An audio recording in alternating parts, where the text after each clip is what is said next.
दोस्तों, आज के इस वीडियो में हम बात करने वाले हैं एसबीआई के एक बहुत ही शानदार लमसम प्लान के बारे में, जहां आपको सिर्फ एक बार निवेश करना होता है। मान लीजिए, आप इस फंड में एक बार 25,000 का लमसम निवेश कर देते हैं और फिर उसे छोड़ देते हैं। क्या आप मानेंगे कि 5 साल, 10 साल या 15 साल बाद यह रकम कंपाउंडिंग की ताकत से कई गुना बढ़कर लाखों में बदल सकती है? दोस्तों, ये एसबीआई का एक बेहतरीन प्लान है, जिसमें न तो हर महीने एसआईपी की टेंशन है और न ही बार बार पैसे डालने की झंझट। बस एक बार निवेश करो और फिर कंपाउंडिंग को अपना जादू चलाने दो। अब आपके मन में कई सवाल उठ रहे होंगे, जैसे ये एसबीआई का कौन सा फंड है, इसमें कितने निवेशक हैं और फंड कितना बड़ा है, क्या ये हमारे लिए सही रहेगा, क्या कोई गारंटी मिलती है, रिस्क कितना है? इसके अलावा हमारे एक सब्सक्राइबर ने कमेंट में पूछा था, एसआईपी इन्वेस्टमेंट क्या होता है, लमसम इन्वेस्टमेंट क्या होता है, दोनों में क्या अंतर है और हमारे लिए कौन सा बेहतर हो सकता है? तो आज के वीडियो में हम इन सब सवालों को बहुत ही आसान भाषा में उदाहरण और कैलकुलेशन के साथ पूरा क्लियर करेंगे, ताकि आपको कोई कंफ्यूजन न रहे और आप सही फैसला ले सको। दोस्तों, जैसा कि आप जानते हैं, एसबीआई कोई छोटी कंपनी नहीं है। ये भारत की नंबर 1 म्यूचुअल फंड कंपनी है, जो आज के समय में करीब 12,55,000 करोड़ से भी ज्यादा का एयूएम संभाल रही है। मतलब लाखों करोड़ों निवेशक एसबीआई के विभिन्न फंड्स में अपना पैसा लगा चुके हैं। और आज हम जिस फंड की बात कर रहे हैं, उसका नाम है SBI multi asset allocation fund direct growth fund. अभी इस फंड का एयूएम लगभग 16,366 करोड़ रुपए के आसपास है, जो इसे मल्टी एसेट एलोकेशन कैटेगरी में एक मजबूत फंड बनाता है। तो अगर आप लॉन्ग टर्म में अच्छी ग्रोथ चाहते हैं, तो यह वीडियो अंत तक जरूर देखें। लाइक, शेयर और सब्सक्राइब करना ना भूलें और कमेंट में बताएं, आप लंपसम करना चाहेंगे या एसआईपी? चलिए शुरू करते हैं। जैसा कि मैं इस फंड के एनआईवी की बात करूं तो वह है 71.17 पैसे। यह एक यूनिट की प्राइस को कहा जाता है। और अगर मैं इस फंड के एक्सपेंस रेशियो की बात करूं तो वह है 0.60% का। यह जितना कम होता है, उतना ही अच्छा माना जाता है।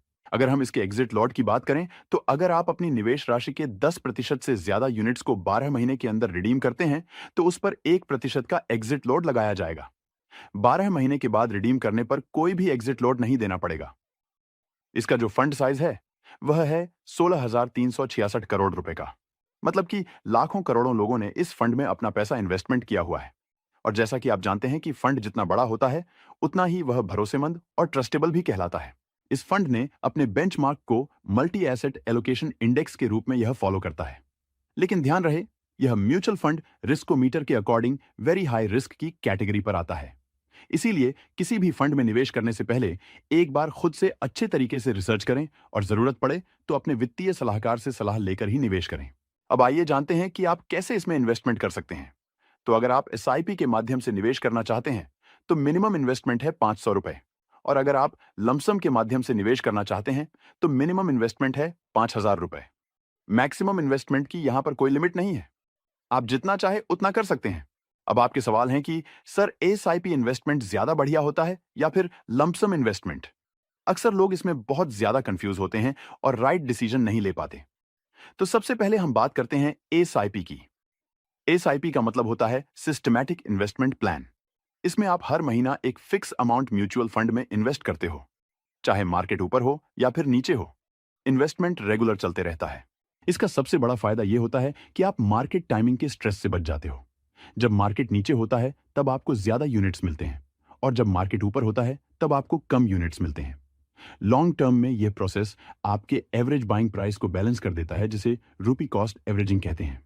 इसलिए एसआईपी बिगिनर्स के लिए एक बहुत ही सेफ और डिसिप्लिन तरीका माना जाता है। अब बात करते हैं लंप सम इन्वेस्टमेंट की। लंप सम में आप एक साथ बड़ा अमाउंट म्यूचुअल फंड में इन्वेस्ट कर देते हो। यहां रिटर्न ज्यादा तब मिलता है जब मार्केट ऑलरेडी नीचे हो और आप सही टाइम पर इन्वेस्ट कर पाओ।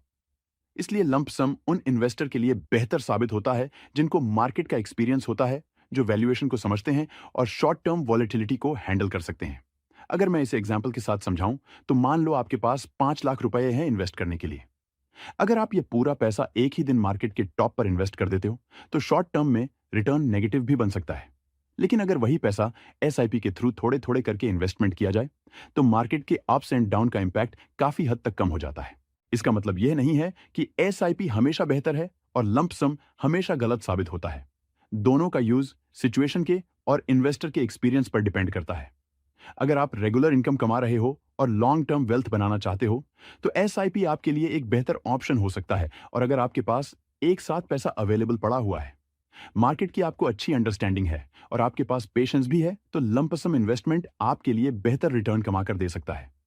सबसे इंपॉर्टेंट बात यह है कि म्यूचुअल फंड में सक्सेस का फार्मूला इन्वेस्टमेंट अमाउंट से नहीं होता। इन्वेस्टमेंट डिसिप्लिन पर डिपेंड करता है। चाहे आप एसआईपी करते हो या फिर लंप सम करते हो, लॉन्ग टर्म में इन्वेस्टेड रहे तो सबसे बड़ा गेम चेंजर साबित हो सकता है। अब इन दोनों के रिटर्न के कैलकुलेशन को हम वीडियो के लास्ट में कवर करेंगे, तो वीडियो को लास्ट तक जरूर देखना। अब चलिए बात करते हैं कि SBI multi asset allocation fund direct growth ने अपना पैसा कहां कहां निवेश किया हुआ है। इस फंड ने अपना पैसा एक ही सेक्टर में नहीं बल्कि मल्टीपल एसेट क्लासेस में निवेश किया हुआ है। अगर हम इक्विटी हिस्से की बात करें तो इसमें अलग अलग सेक्टर्स की मजबूत कंपनियों में निवेश किया जाता है, जैसे बैंकिंग और financial services, IT sector, FMCG कंपनियां, ऑटो और इंडस्ट्रियल सेक्टर। कुछ टॉप इक्विटी होल्डिंग्स में बड़े नाम शामिल हो सकते हैं, जैसे HDFC bank, ICICI bank, Reliance industries, Infosys और आईटीसी आदि।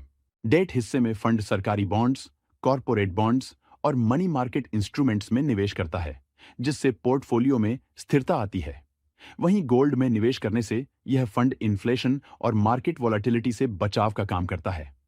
कुल मिलाकर यह फंड लगभग 50 से 70 stocks plus bonds plus gold का एक डाइवर्सिफाइड पोर्टफोलियो बनाता है, जिससे रिस्क काफी हद तक बैलेंस हो जाता है।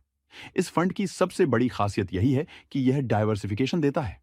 जब इक्विटी मार्केट ऊपर जाता है तो रिटर्न बढ़ता है, जब मार्केट गिरता है तो डेट और गोल्ड थोड़ा सपोर्ट देते हैं।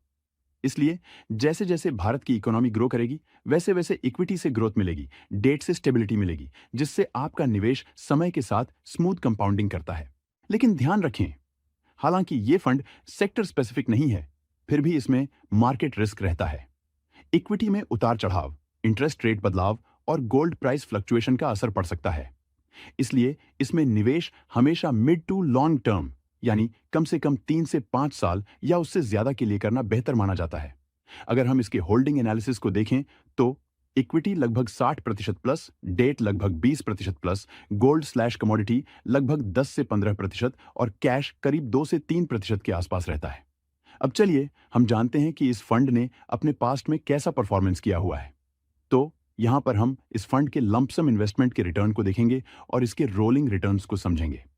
तो इस फंड ने पिछले 1 साल में 17% के आसपास का रिटर्न दिया है, पिछले 3 साल में 19% का रिटर्न दिया है और पिछले 5 सालों में 15% के आसपास का रिटर्न दिया है। पिछले 10 सालों में 20% रिटर्न रहा है और सिंस इंसेप्शन मतलब 2013 से इस फंड ने 20% तक का रिटर्न अपने इन्वेस्टरों को दिया है। अगर बात करें इस फंड में टैक्सेशन की, तो इस फंड में 2 तरह के टैक्स लगते हैं। पहला है short term capital gain tax, जिसमें अगर आप अपने इन्वेस्टमेंट के 12 महीने के अंदर ही पैसा निकालते हैं तो उस प्रॉफिट पर आपको 20% टैक्स देना होगा। दूसरा है long term capital gain tax, जिसमें अगर आप इन्वेस्टमेंट के 12 महीने बाद पैसा निकालते हैं और आपका एक फाइनेंशियल ईयर में प्रॉफिट 1.25 लाख रुपए से ज्यादा होता है, तो 1.25 लाख रुपए तक का प्रॉफिट टैक्स फ्री रहेगा और उसके ऊपर वाले प्रॉफिट पर आपको 12.5% टैक्स देना होगा। तो चलिए चलते हैं अब कैलकुलेटर पर और आपको कैलकुलेट करके बताते हैं। लमसम का भी कैलकुलेशन करके बताएंगे और एसआईपी का भी कैलकुलेशन करके बताएंगे, दोनों को अलग अलग करके। तो अगर इस फंड ने आने वाले समय में एक्सपेक्टेड रिटर्न्स 18% का ही रिटर्न दिया, तो आप भविष्य में कितने रुपए तक का फंड तैयार कर सकते हैं और एसआईपी और लमसम दोनों के रिटर्न्स में क्या डिफरेंस है वो भी आप यहां पर कंपेयर करके देख पाएंगे। तो सबसे पहले हम बात करते हैं एसआईपी के रिटर्न्स की।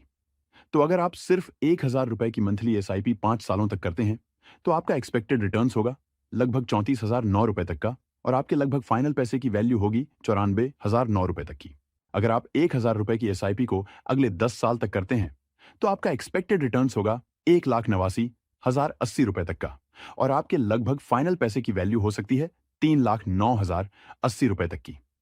अगर आपने 15 साल तक 1000 रुपए की एसआईपी की तो आपका एक्सपेक्टेड रिटर्न्स होगा 6,21,110 रुपए तक का और आपके लगभग फाइनल पैसे की वैल्यू हो सकती है 8,01,110 रुपए तक की। अगर आपने इसी को 20 साल तक करते रहे तो आपका एक्सपेक्टेड रिटर्न्स होगा 16,86,754 रुपए तक का और आपके लगभग फाइनल पैसे की वैल्यू हो सकती है ₹754 तक का। अगर आपने 1000 की एसआईपी को 30 साल तक कंटिन्यू रखा, लंबे समय तक, तो आपका एक्सपेक्टेड रिटर्न्स होगा 1,33,395 और आपके लगभग फाइनल पैसे की वैल्यू हो सकती है 1,03,93,395 तक की। यहां पर आप देख सकते हैं, एसआईपी से आप भविष्य में लगभग 1,03,00,000 तक का फंड तैयार कर सकते हैं। अब चलिए हम इसे एसआईपी के बाद लमसम का भी कैलकुलेशन करके देख लेते हैं। यहां पर भी हम एक्सपेक्टेड रिटर्न्स को 18% लेकर चलेंगे और यहां पर हम वन टाइम इन्वेस्टमेंट करेंगे, वह भी 25,000 रुपए लगभग।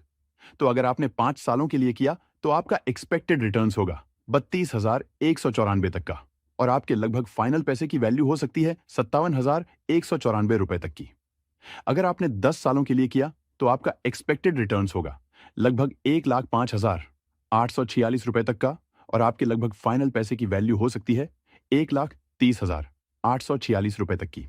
अगर आपने 15 सालों के लिए किया तो आपका एक्सपेक्टेड रिटर्न्स होगा 2,74,344 रुपए तक का और आपके लगभग फाइनल पैसे की वैल्यू हो सकती है 2,99,344 रुपए तक की। अगर आपने 25 सालों के लिए किया तो आपका एक्सपेक्टेड रिटर्न्स होगा 15,41,716 रुपए तक का और आपके लगभग फाइनल पैसे की वैल्यु हो सकती है 15,66,716 रुपए तक की। अगर आपने इसे 30 सालों के लिए किया तो आपका एक्सपेक्टेड रिटर्न्स होगा 35,59,266 रुपए तक का और आपके लगभग फाइनल पैसे की वैल्यू हो सकती है 35,84,266 रुपए तक की। और अगर आपने 35 सालों के लिए किया तो आपका एक्सपेक्टेड रिटर्न्स होगा 81,74,932 रुपए तक और आपके लगभग फाइनल पैसे की वैल्यू हो सकती है 81,99,932 रुपए तक की। और अगर आपने सिर्फ एक 25,000 रुपए लमसम इन्वेस्टमेंट किया और उसे लंबे समय तक किया, 35 सालों के लिए किया, तो आप भविष्य में लगभग 81 लाख रुपए तक का फंड तैयार कर सकते हैं। तो आपको दोनों में क्या डिफरेंस नजर आ रहा है, मुझे कमेंट्स करके जरूर बताना। और हाँ, इस वीडियो में मैंने आपको जो भी कैलकुलेशन बताए हैं वो पास्ट परफॉर्मेंस के बेसिस में बताए हैं। फ्यूचर में ये जो रिटर्न्स है वो कम भी हो सकते हैं और ज्यादा भी हो सकते हैं। इसकी यहाँ पर कोई गारंटी नहीं है। ये वीडियो सिर्फ एजुकेशन पर्पस के लिए है। इस वीडियो में बताए गए रिटर्न्स अनुमानित हैं या कोई फिक्स रिटर्न नहीं है। म्यूचुअल फंड निवेश बाजार जोखिमों के अधीन है। रिटर्न की कोई गारंटी नहीं है। निवेश करने से पहले कृपया अपने वित्तीय सलाहकार से